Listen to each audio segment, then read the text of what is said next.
దయచేసి ఈ యొక్క ఛానల్లో వస్తున్న ప్రతి మెసేజ్ను, ప్రతి వీడియోను మీరు విని చూసి ఈ ఛానల్ను సబ్స్క్రైబ్ చేసుకోవాల్సిందిగా మీ అందరికీ కోరుతున్నాను.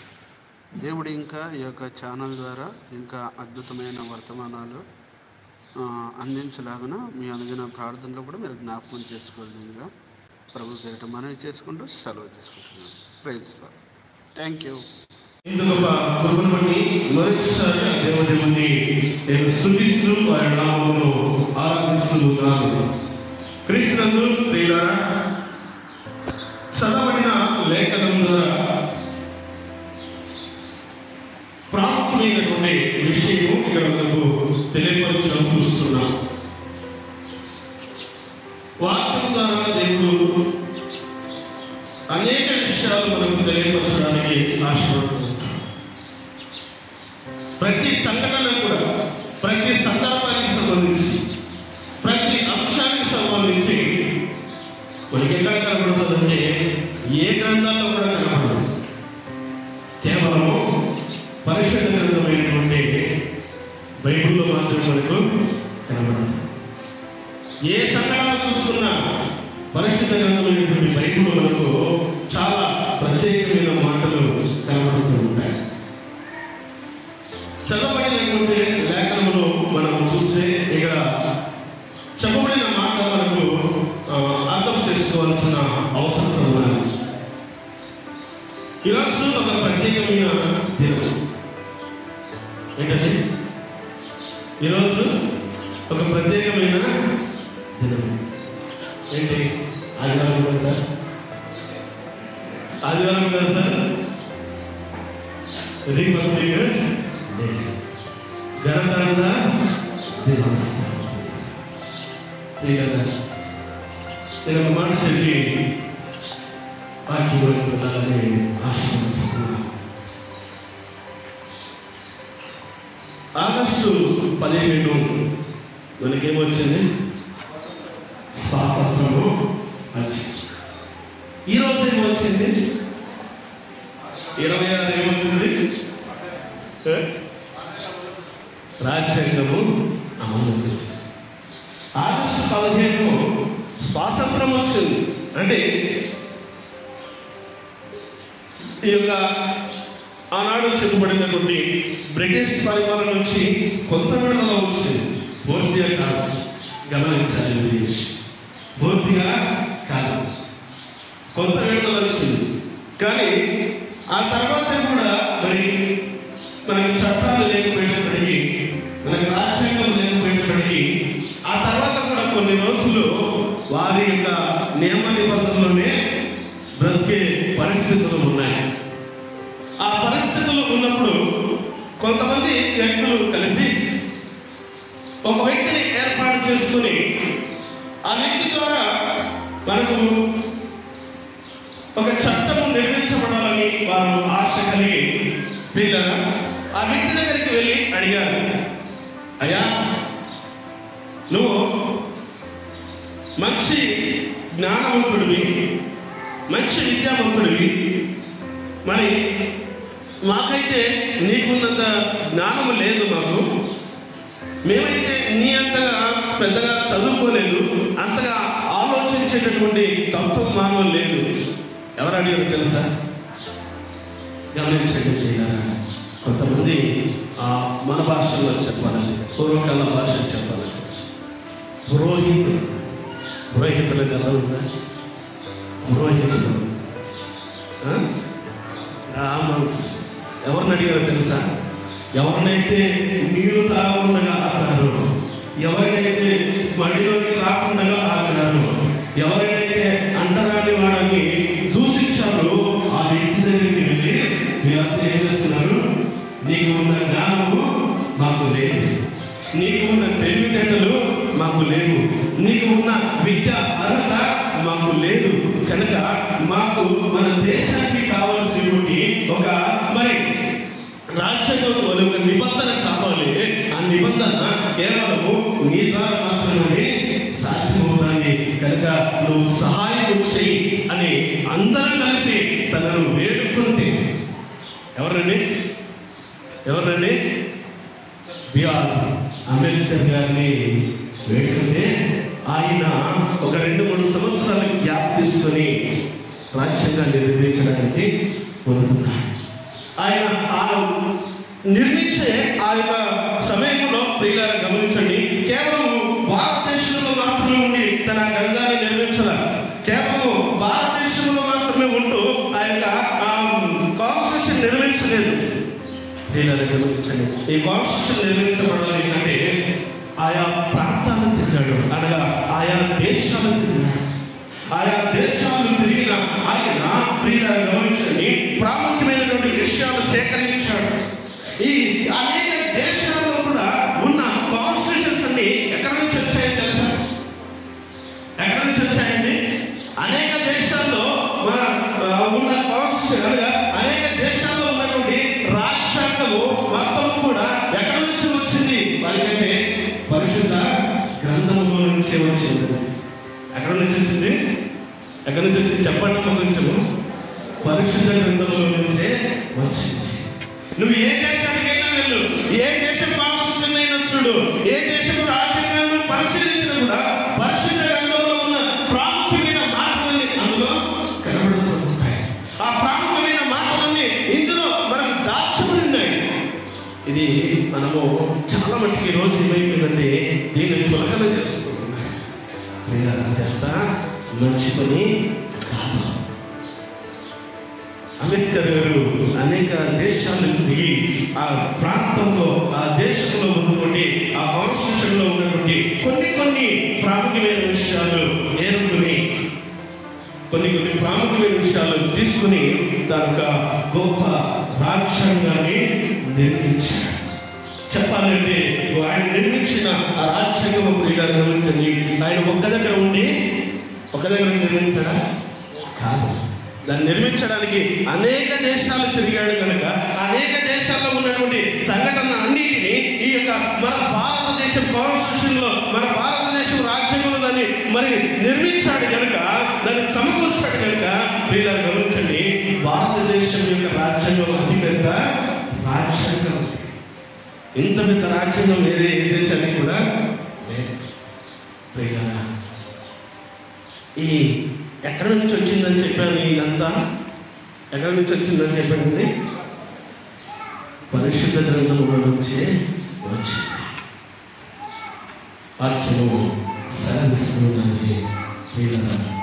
మనకు కావాల్సిన ప్రతిదీ కూడా వాక్యం ద్వారా మనకు చూపడం మనం చూస్తున్నాం. ఈ యొక్క స్వాతంత్రం గురించి తెలుసుకోవాలంటే పరిశుద్ధ గ్రంథంలో చాలా లేఖనాలు ఉంటాయి, చాలా రిఫరెన్స్లు మనకు కనబడుతూ ఉంటాయి. కానీ ఉదాహరణకు ఒక 2-3 రిఫరెన్స్లు మనం చూసుకుంటాం. గమనించింది ఇప్పుడు సహకరిస్తారు నాకు 26వ అధ్యాయము 6వ వచనం, ఆ దేశములో నేను మీకు క్షేమము కలగజేసేదను, మీరు పడుకున్నప్పుడు ఎవడునో మిమ్మల్ని భయపెట్టడు, ఆ దేశములో దృష్టముఖములు లేకుండా చేసేదను, మీ దేశంలోనికి ఖడ్గము రాదు చాలండి. ప్రియులారా, వాక్యము మనకు సెలవిస్తున్నాయి. ఆ దేశంలో ఏమి కలిగిస్తారు చూడండి. దేశంలో ఏమి కలిగిస్తారని చెప్తుండ్రు? దేశంలో క్షేమము కలగజేస్తారు.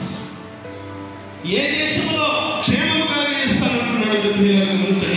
తాను ఏర్పాటు చేసినటువంటి దేశంలో క్షేమము కలిగిస్తాను అని గొప్ప వాగ్దానము దేవుడు మనకు సెలవిస్తున్నాడు. ప్రియులారా, ఈరోజు దేశం అంతా కూడా దేని గురించి ఎదురు చూస్తుందంటే, ప్రియులారా, ఈరోజు దేశంలో ఉన్న ప్రతి వ్యక్తి కూడా దేని గురించి మరి ఆశపడుతూ ఆరాటపడుతూ ఎదురు చూస్తున్నాడంటే దేశం యొక్క క్షేమం కొరకు ఆరాటపడుతున్న వ్యక్తులను చూస్తుంది. దేశం యొక్క క్షేమం కావాలి అంటే దేశం సరిహద్దులో సైనికులు నిలబడాలి. దేశం యొక్క క్షేమం మరి కోరాలి అంటే ఆ కోరిన వాడు ఇంట్లో ఉంటే సరిపోదు. ఏంటండి, ఇంట్లో ఉంటే సరిపోద్దా? ఆ వ్యక్తి ఏం చేయాలి? సరిహద్దులో వెళ్ళి నిలబడాలి. అలా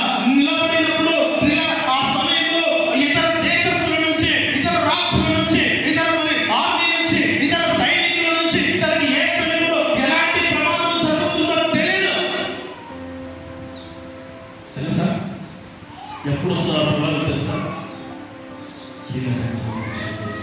కానీ తన ప్రాణాలను తిరిగి మళ్ళీ మనకు ముందుగా ఆ సైనికుడు ఈరోజు నిలబడుతున్నాడు. దేశానికి రక్షణ రావాలంటే ఊరికినే రాదు, క్షేమం రావాలంటే ఊరికినే రాకుండా వాక్యం ఈ భూ ప్రపంచంలో ఉన్నటువంటి, ఈ భూమండలంలో ఉన్నటువంటి ఈ సకల దేశాలలో, సకల దేశంలో ఉన్న సకల ప్రజలను కాపాడడానికి ఒక గొప్ప సైనికుడు మన ముందు నిలబడ్డాడు.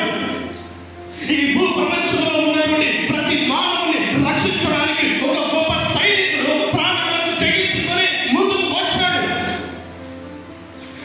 గమనించండి, ఈ లోకంలోకి వస్తే ఈ లోకంలో ఉన్న మనుషులు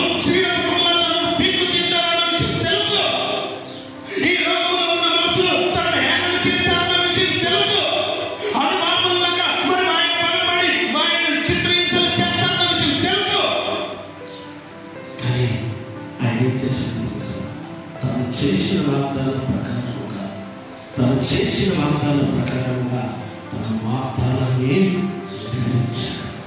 కొన్ని వేల సంవత్సరాల క్రితమే క్రీస్తు యేసు వారు మానవ రూపము ధరించుకొని ఈ భూలోకములకు కన్యక మరియ గర్భమున ధరిక మరి ఈ లోకములకు వస్తాడన్న విషయము పరిశుద్ధ గ్రంథము కొన్ని వేల సంవత్సరాల ముందే తెలియపరిచింది. కనిపించేది వరకు యెషయా ప్రవక్త ద్వారా ప్రవచనాలు వచ్చాయి, నేర్మైన ద్వారా ప్రవచనాలు వచ్చాయి, యోవేలు ద్వారా ప్రవచనాలు వచ్చాయి. ఇవన్నీ మనకు తెలుసు.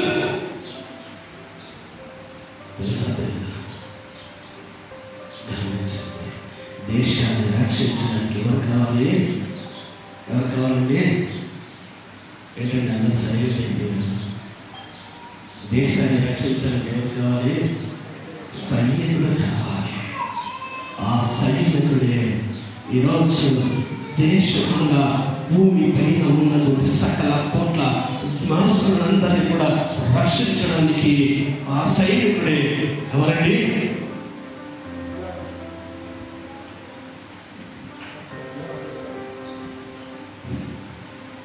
ఎవరైనా యేసుక్రీస్తు ప్రభువారు గొప్ప సైనికుడు నిలబడ్డాడు.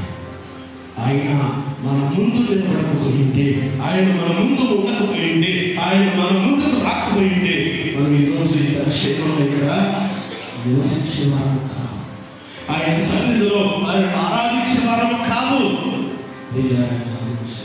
ఎక్కడి నుంచి ఆయన మనల్ని కాపాడాడని గమనించండి.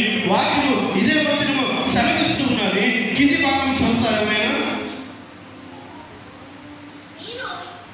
కింది భాగం అండి. ఆ దేశంలో దుష్టములు లేకుండా చేసేవారు ఏమున్నాయంట? దేశంలో ఏమున్నాయంట? దుష్ట మృగములు.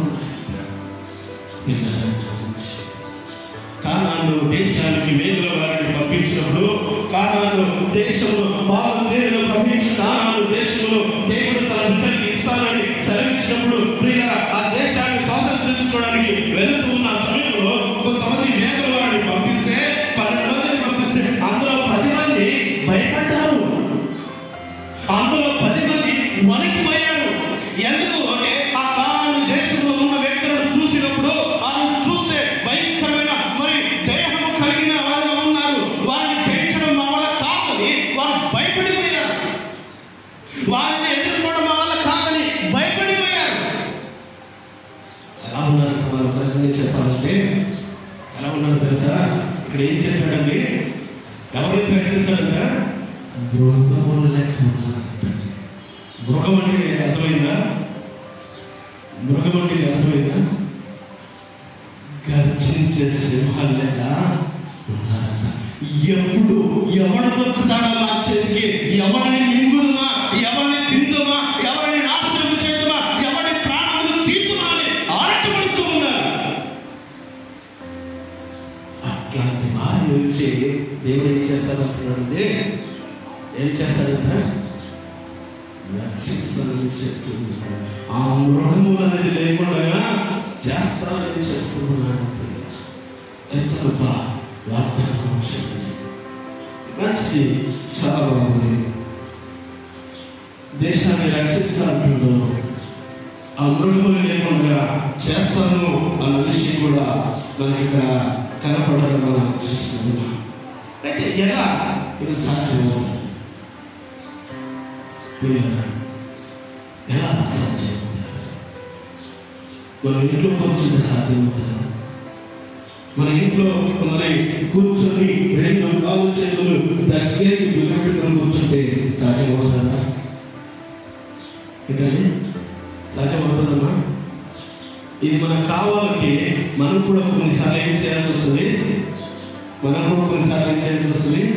బయటకు వెళ్ళాలి, నిలబడాలి. ఎక్కడ నిలబడాలి? వీళ్ళ రంగంలో సైన్యంలో మనం కూడా నిలబడాలి. బంటతులో మనం కూడా నిలబడాలి. ఉరియను ఎలాగైతే ముందు వరుసలో పెట్టారో, ఉరియను ఎలాగైతే ముందు లైన్లో నిలబెట్టారో, తెలియదు పాపం. తెలుసా ఉరియకు? తెలియదు. ముందు నిలబడు అంటే వారు మాట్లాడుతుండగా నిలబడ్డాడు. తెలుసు ముందు నిలబడితే తనకు ఏదో ఒక సమయంలో ఏదో ఒక గాయం కలుగుతాదన్న విషయం మాత్రము తెలుసు. తెలియదన్నా ముందు నిలబడిన వ్యక్తి గాయం కలుగుతుందా? ఖచ్చితంగా గాయం కలుగుతుంది. అది తెలిసి ఉరియా ఎలాగైతే ముందు నిలబడ్డాడో మనం కూడా ఈ రక్షణ మనకు కావాలంటే, ఈ క్షేమం మన దేశానికి కావాలంటే, ఈ మృగములు అనేది లేకుండా చేయబడాలంటే మనం ఏం చేయాలి? ముందుకు అడుగు వేయాలి. అడుగు వేసినప్పుడు దేవుని వాక్యము మనకు సెలవిస్తున్నది. ప్రియులారా, ఆ దేశంలో మరి అందరూ ఏమైపోతారంటే అందరూ ఆ మృగములుగా ఉన్న వారందరూ కూడా కూలిపోతారంట. ఎప్పుడు కూలిపోతారంటే 7వ వచనం సాధించండి. మీరు మీ శత్రువులను తరిమెదరు చాలండి. ఏం చేస్తారంటే ఇప్పుడు ఏం చేస్తారు? శత్రువులను తరిమెదరు. ఎలా శత్రువులను తరమగలుగుతావు? నువ్వు ఇంట్లో కూర్చొని మరి చేతులు కాలు దగ్గరికి ముడుచుకునే తరమవు. మోకరించు, ప్రభు సన్నిధిలో కన్నీరు కాచు. అవే యుద్ధ ఆభరణాలుగా ధరింపజేస్తాడు దేవుడు. అవే నీ యొక్క ఆభరణాలు, అవే నీ యొక్క యుద్ధానికి కావాల్సినటువంటి సామర్థ్యాలు. శత్రువు పారిపోవాలని ఊరికే పారిపోవడానికి పారిపోతాడా? శత్రువు పారిపోవాలని ఏం చేయాలి? కట్టం పట్టాలి. ఒక చేతితో మరొక చేతితో డాలు పట్టుకోవాలి. వాటి నిండా వస్త్రము మరి ధరించాలి. ధరించి ముందుకు వెళ్ళినప్పుడు అప్పుడు ఏం చేస్తారు? శత్రువు పారిపోతారు. గొలియాతు గురించి అందరికీ బాగా తెలుసు. గొలియాతును చూస్తే, తన దేహాన్ని చూస్తేనే మీరందరూ ఏం చేసినారు? జడిస్తారు, పడిసి భయంతో పారిపోయారండి.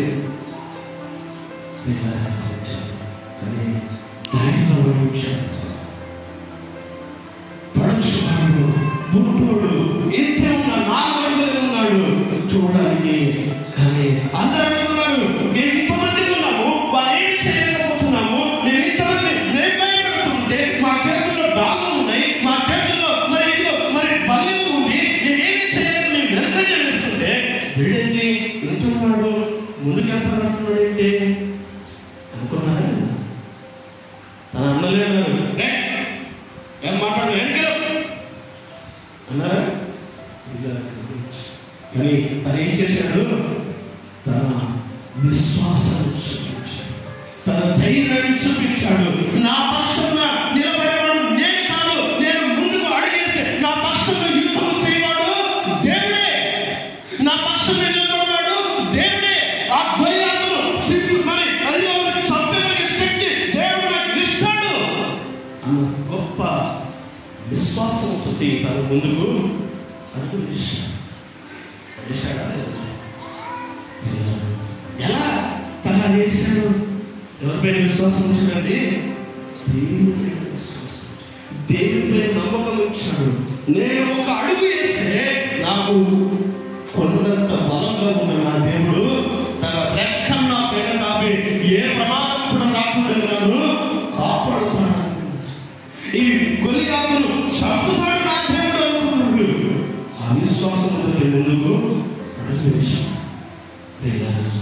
దేవుని వాక్యం సాధిస్తుంది. శత్రువులు పారిపోవాలంటే, శత్రువులు భయపడాలంటే, శత్రువులు ఓడిపోవాలంటే ఇంట్లో కూర్చుంటే కాదు. నువ్వు తెలుసుకున్న దాన్ని నీలోనే దాచుకుంటే కాదు. నువ్వు తెలుసుకున్న దాన్ని ఏం చేయాలి? ప్రదర్శించాలి. స్కూల్కి పిల్లలు వెళ్తారు. స్కూల్కి వెళ్ళిన ఆ పిల్లలు వారు స్కూల్లో పాఠం నేర్చుకుని వచ్చి ఇంట్లో ఆ బుక్స్ మూలం పాడేసి బయట వెళ్ళి ఆడుకొని చిందులు వేసి వచ్చినాక హోంవర్క్ చేయకుండా టీచర్ దగ్గరికి పోతే ఏమవుతుంది? హోంవర్క్ చేయకుండా పోతే మీ టీచర్ ఏమంటుంది?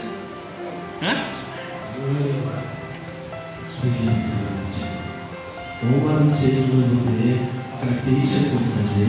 నువ్వు ఇక్కడ హోంవర్క్ చేయకుంటే విన్నదా నువ్వు పాటించకుండా, దేవుని విశ్వాసం కలిగి జీవించకుండా, దేవుని మాటకు లోబడి జీవించకుండా, దేవుని కార్యాలను అడ్డుబండగా ఉన్నట్లయితే ఇలా దేవుడు నిన్ను కూడా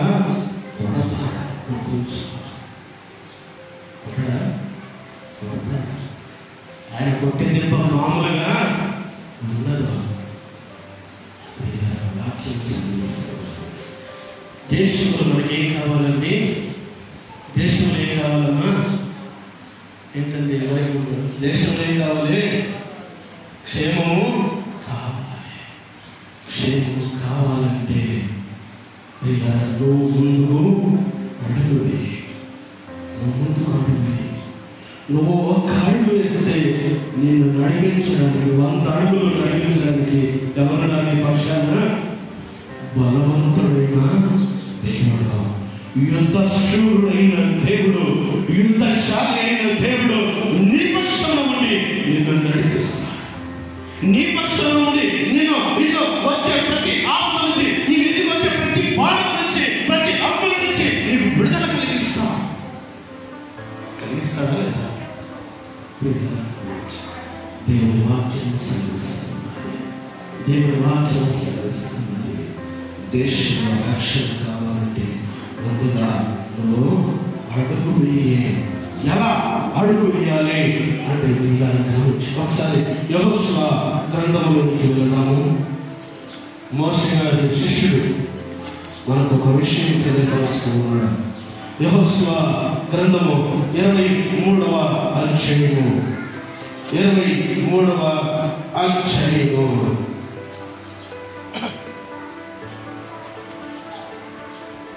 5వ వచనం నుంచి సహకరిస్తారా?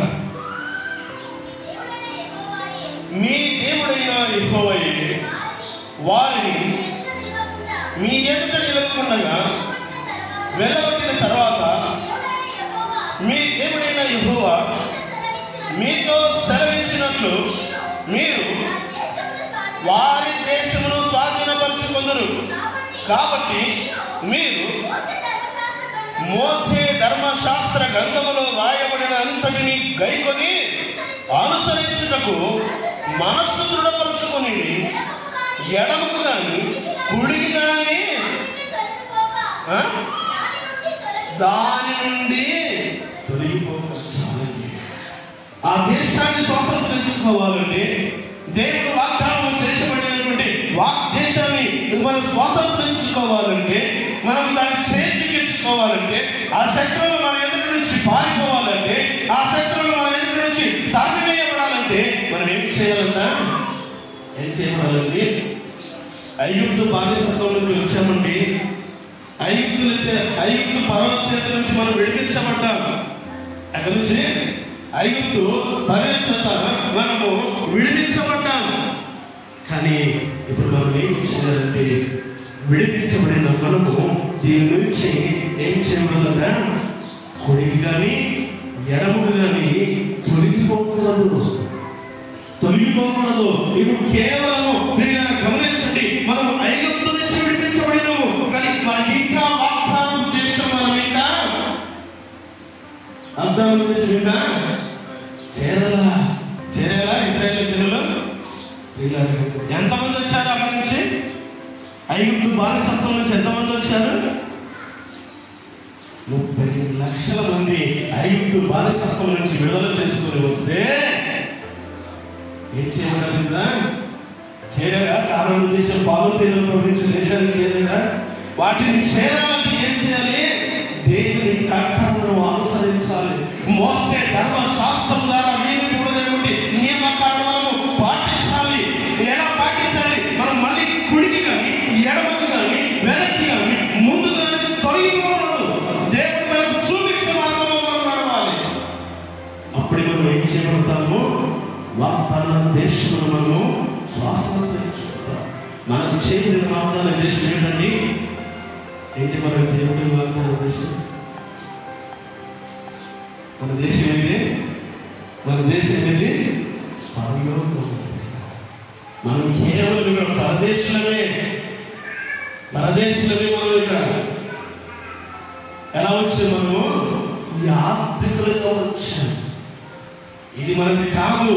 ఇప్పుడు మనం కేవలం ఈ ఐగుప్తు దేశం నుంచి, ఐగుప్తు బానిసత్వం నుంచి ఇశ్రాయేలీయులు ఎలాగైతే విడిపించుకొని బయటికి వచ్చారో మనము కూడా ఈ లోక బంధకం నుంచి, ఈ లోక సమస్యల నుంచి, ఈ లోక మూఢాచారాల నుంచి, ఈ లోక మూఢ తలంపుల నుంచి, ఈ లోక తలంపులు పాపం నుంచి బయటకు వచ్చాం. అంతేనా? కానీ ఇప్పుడు మన ముందు ఏముంది? మనకు స్వాతంత్రించుకోబోయే గొప్ప దేశం ఉంటుంది. ఆ దేశాన్ని మనం స్వాతంత్రించుకోవాలంటే, ఆ దేశంలో మనం కాలు పెట్టాలంటే, ఆ దేశంలో మనం సురక్షితంగా ఉండాలంటే, ఆ దేశంలో మనం క్షేమము కావాలంటే వాక్యం సర్విస్తూ ఉన్నది. నువ్వు మళ్ళీ తిరిగి కుడికి కానీ ఎడమకు కానీ వెనకకు కూడా, కుడి ఎడమని కానీ వెనకకు కూడా. ఒక ఆమె మహాతల్లి వెనకకు తిరగొద్దామా అని అడుక్కున్నారు. వెనక్కి తిరగకే తల్లి, నువ్వు వెనక్కి తిరిగితే మచ్చలు ఉప్పు స్తంభం అవుతావే, వెనక్కి తిరగంటే ఆమె ఏం చేసింది? వెనక్కి తిరిగింది. ఏమైపోయింది? ఉప్పు స్తంభం అయిపోయింది. నువ్వు ఎప్పుడైతే వెనక్కి తిరిగి చూసావు, ఎప్పుడైతే కుడికి ఎడమకు ఇశ్రాయేలు ఐగుప్తు బానిసత్వం నుంచి విడిపించుకొని తీసుకొని వస్తూ ఉంటే వారు అనుకున్నారంట, ఈ అరణ్యంలో మమ్మల్ని చంపడానికి తీసుకొచ్చావా? ఈ అరణ్యంలో మాకు అన్నం లేదు, ఈ అరణ్యంలో మాకు మాంసం లేదు, ఈ అరణ్యంలో మాకు నీళ్లు లేవు, ఈ అరణ్యంలో మాకు ఏ క్షేమం లేదు, ఇక్కడ చంపడానికి తీసుకొచ్చావని తిరుగుబాటు చేశారు. తొలగిపోయారు. వాటిని ఏం చెప్తుందంటే, ఏం చేయకూడదంట? కుడికి కానీ ఎడమకు కానీ నువ్వు తొలగొద్దురా అని వాక్యం చెప్తుంటే ఇశ్రాయేలీయులు ఏం చేశారు? తొలగిపోయారు. అదే బాగుండే, అదే బానిసత్వం బాగుండే, అదే సంఖ్యలు బాగుండే, అదే ఇటుకలు చేయడం బాగుండే. మాకు వారానికి ఒకసారి మాంసం పెట్టారు. సిగ్గుందల మాంసం కొరకు ఆరాటపడతారు.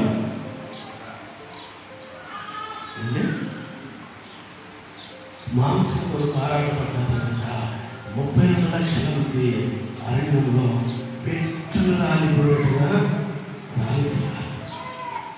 చేరారా? 32 లక్షల మంది. ఎంతమంది చేరారు? కారణం దేశము ఎంతమంది? ఎవరాలు? ఏమైపోయారు? 32 లక్షలు. ఎందుకు వాళ్ళు చేయలేకపోయారు?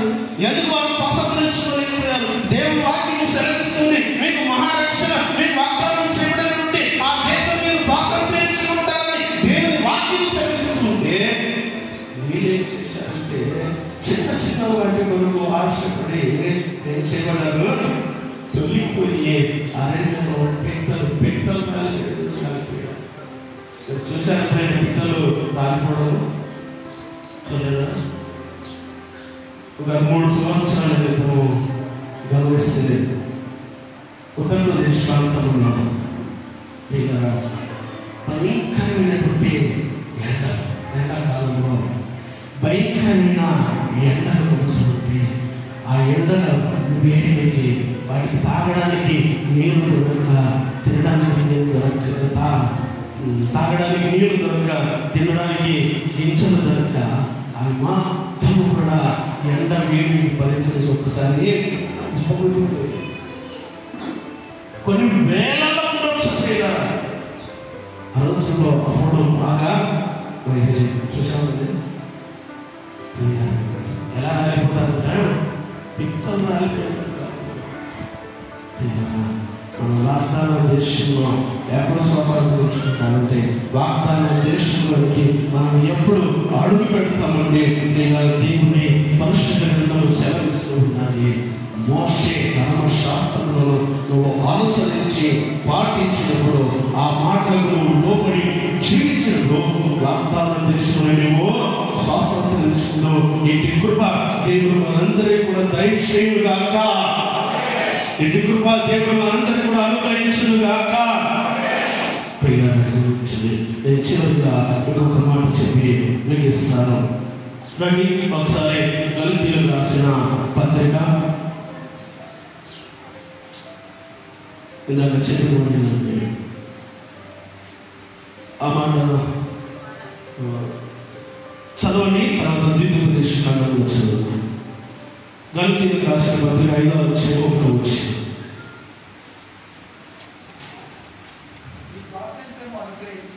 మీకు స్వాతంత్రం అనుగ్రహించి క్రీస్తు మనల్ని స్వతంత్రులుగా చేసిన గనుక కాబట్టి స్థిరముగా నిలబడాలి. ఎలా అండి? స్థిరముగా నిలబడాలి. ప్రియులారా గమనించండి. ఎవరి ద్వారా మనకు స్వాతంత్రం వచ్చిందంట? ఎవరి ద్వారా వచ్చింది? పాపపు బంధకముల నుంచి, మూఢ ఆచారాల నుంచి, మూఢ నమ్మకాల నుంచి మనకు విడుదల ఎవరి ద్వారా వచ్చిందండి? ఏంటండి ఒకరి నోటి నుంచి మాట రావట్లేదు, నిద్రపోతున్న రైట్? ఎవరి ద్వారా వచ్చింది? యేసుక్రీస్తు ప్రభువు ద్వారా. యేసుక్రీస్తు ప్రభువు ద్వారా మనకు వీటి నుంచి విడుదల కలిగింది. అయితే వీటి నుంచి విడుదల పొందుకున్న మనము ఎలా నిలబడాలంటయ్యా? మనం ఎలా నిలబడాలి? స్థిరంగా నిలబడాలి. ఇక నేను నిలబడ్డాను, ఇక నేను కథను వాక్యం కుడికి కానీ ఎడమకు కానీ నువ్వు కదలద్దు, నువ్వు కుదరద్దు. ఇప్పుడు ఈ బాక్స్ ఇక్కడ ఉందండి, ఈ బాక్స్ ఇక్కడ ఉంది. అది స్థిరంగా ఉందా? టీవీ పడిపోతుందా? ఎవరు పెట్టారు దగ్గర? ఎవరు పెట్టారు? మనుషులనే, మనమే. దాన్ని నిర్మించింది ఎవరు? మనిషేనా వేరే ఏదన్నా? మనిషే కదా. మనిషే దాన్ని నిర్మించాడు, మనిషి అక్కడ పెట్టాడు కనుక అది కదలడము లేదు. అటు కదలదు, ఇటు కదలదు. ప్రియులారా గమనించు. మనల్ని నిర్మించిన నిర్మాణకుడు దేవునికి మహిమ కలుగుగాక. ప్రియులారా గమనించు. ఆయన మనల్ని నిర్మించాడు కనుక మనం ఆయన వైపు చూసినప్పుడు, ఆయన స్వతంత్రం మనకి ఇచ్చాడు కనుక ఆ స్వతంత్రం వైపు మనం చూసినప్పుడు మనం కూడా ఎలా ఉండాలి? స్థిరంగా ఉండాలి. స్థిరంగా ఉండాలా? స్థిరంగా ఉండాలి. స్థిరంగా మనం ఎప్పుడైతే నిలిచి ఉంటామో అప్పుడు దేవుని రాజ్యం మనము స్వాతంత్రించగలుగుతాం. ఈ స్వాతంత్రంలోకి అడుగుపెట్టి గొప్ప కృప ఇచ్చిన దేవునికి మరి మనం ఏం చేయాలండి? ఒకసారి ద్వితీయోపదేశ కాండము తీస్తారా? 7వ అధ్యాయం ద్వితీయోపదేశ కాండం. నేను ఒక మాట చెప్పి ముగించేస్తాను. ద్వితీయోపదేశ కాండము 8వ అధ్యాయం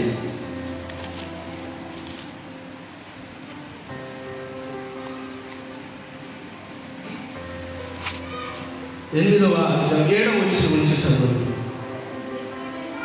నీ దేవుడైన యెహోవా నిన్ను మంచి దేశంలో ప్రవేశపెట్టెను.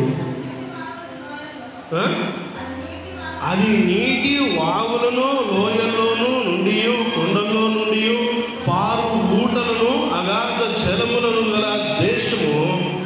అది గోధుమలు, యావాలు, ద్రాక్ష చెట్లు, అంజూరపు చెట్లు, దానిమ్మ పండ్లు గల దేశము. ఒలివ నూనెయు తేనెయు గల దేశము. కరువు, ఇంకా చదవమ్మా, కరువు అనుకోకుండా నీవు ఆహారము తిను దేశము. అందులో నీకు ఏ లోపము ఉండదు. అది ఇనుపరాళ్ళు గల దేశము. దాని కొండలలో నీవు రాగి త్రవ్వి తీయవచ్చును, నీవు తిని తృప్తి పొంది నీ దేవుడైన యెహోవా నీకు ఇచ్చిన మంచి దేశమును బట్టి ఆయనను చెప్పండి అమ్మా, సైలెంట్గా ఉన్నారు. ఆయనను దేవునికి మహిమ కలిగినాక ఎంత గొప్ప మాట చెప్తున్నాడు. ఆ దేశంలో ప్రవేశించి మనకంట ఏ దేశం అది మనకు పరలోకం అండి. మన దేశం ఈ దేశం ఇది కాదు. మన దేశం గుర్తుంచుకోండి, ఇది కాదు మన దేశం. మన దేశం ఏది? పరలోకం. ఇక్కడికి మనం ఎలా వచ్చామో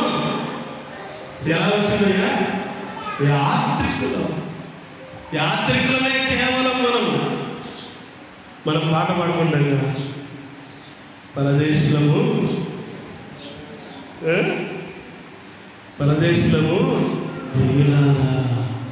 మనము పరదేశులమే, ఇక్కడి వారము కాదు.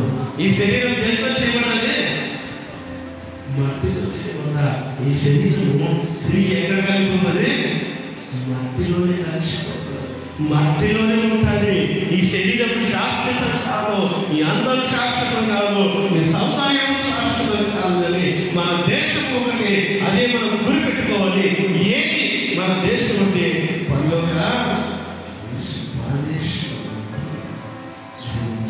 అక్కడ ఏమేమి ఉంటాయి, ఏమి లేదంటే నేను గమనించండి. అక్కడ ముఖ్యంగా చెప్తున్నాడు, కరువు అనేది అసలు ఉండదు. ఏమున్నదండి అక్కడ? కరువు అనేది ఉండదు.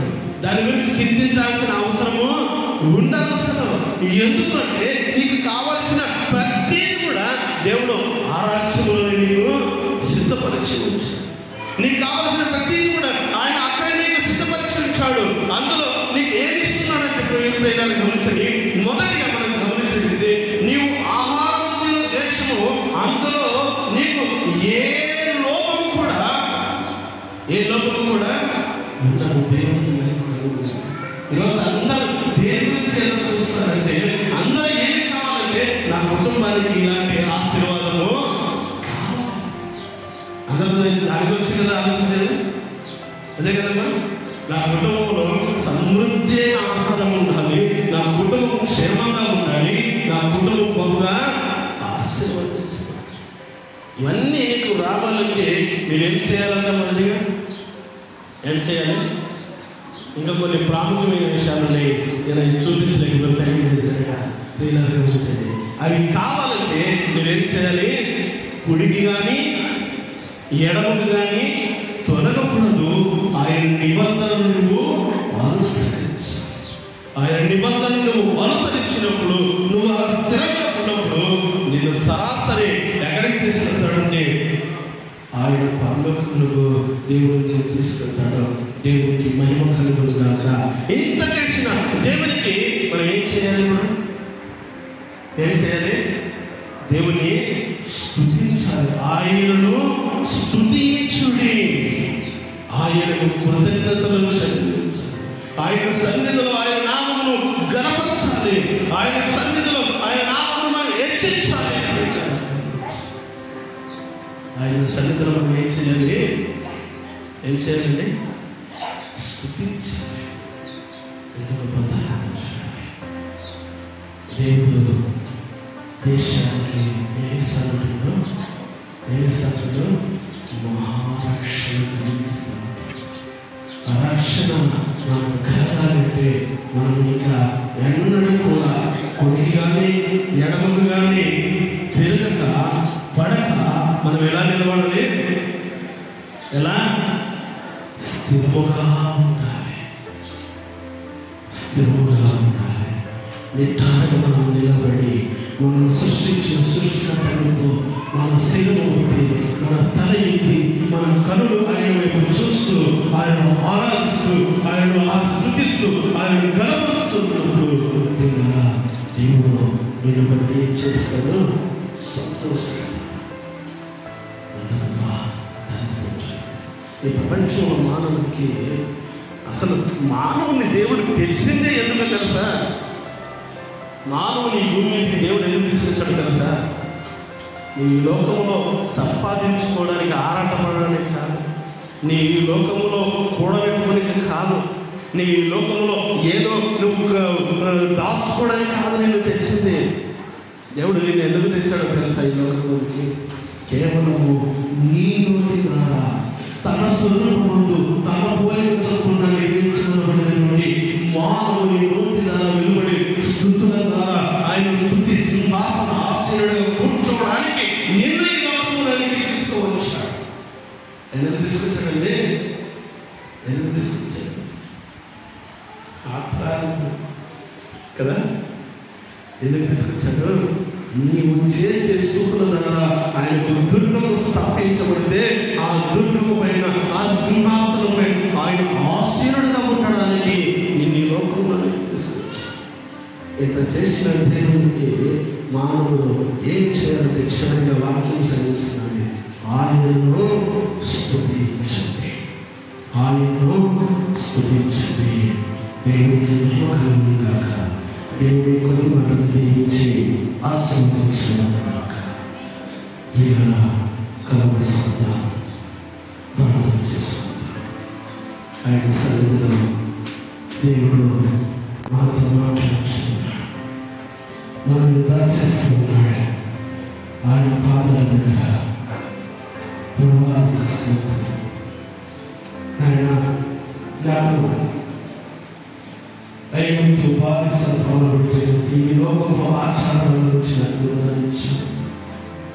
అలా ఆనాడు స్వాతంత్రం ద్వారా బ్రిటిష్ వారి నుంచి అలా మన దేశానికి కొంత విడుదల ఇచ్చావు.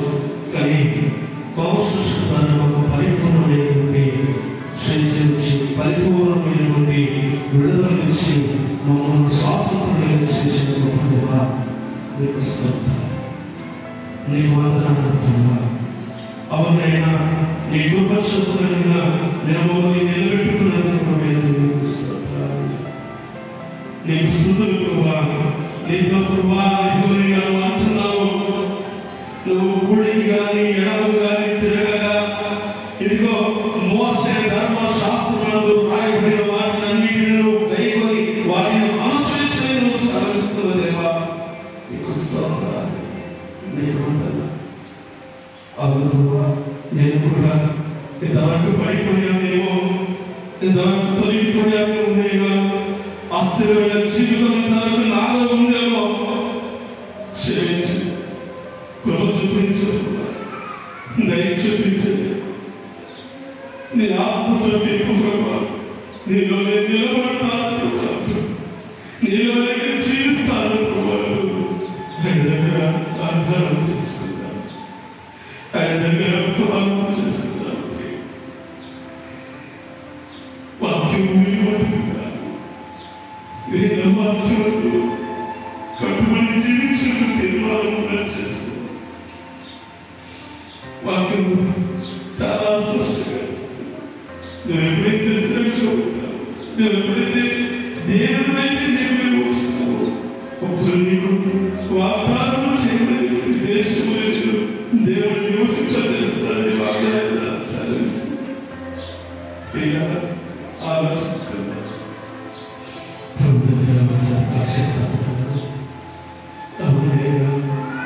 ఇవన్నీ చేయడానికి నిలబడతాను, ఇవన్నీ చేయడానికి జీవిస్తాను.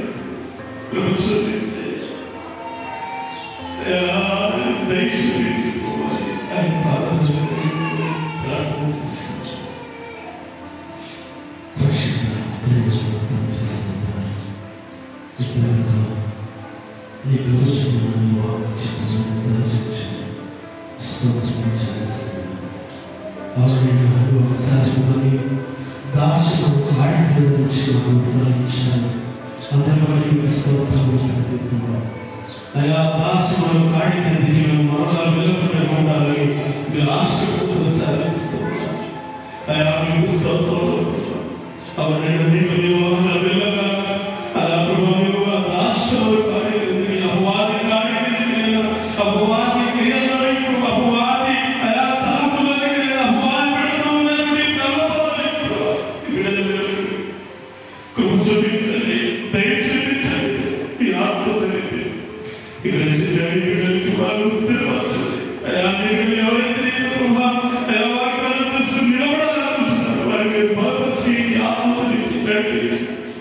ఈ నామానికి పురాణమై పుట్టుకొని నిరాకరణ పర్యాంతం వరకు ప్రభువా మేము మీ ఒకసారి ఈ కృప చూపించి మేము పుట్టుకొని విన్న వాక్యం దేవుని పలుక చేసి దుష్టుడు పుట్టుకునే కాపుదలు దయచేయండి.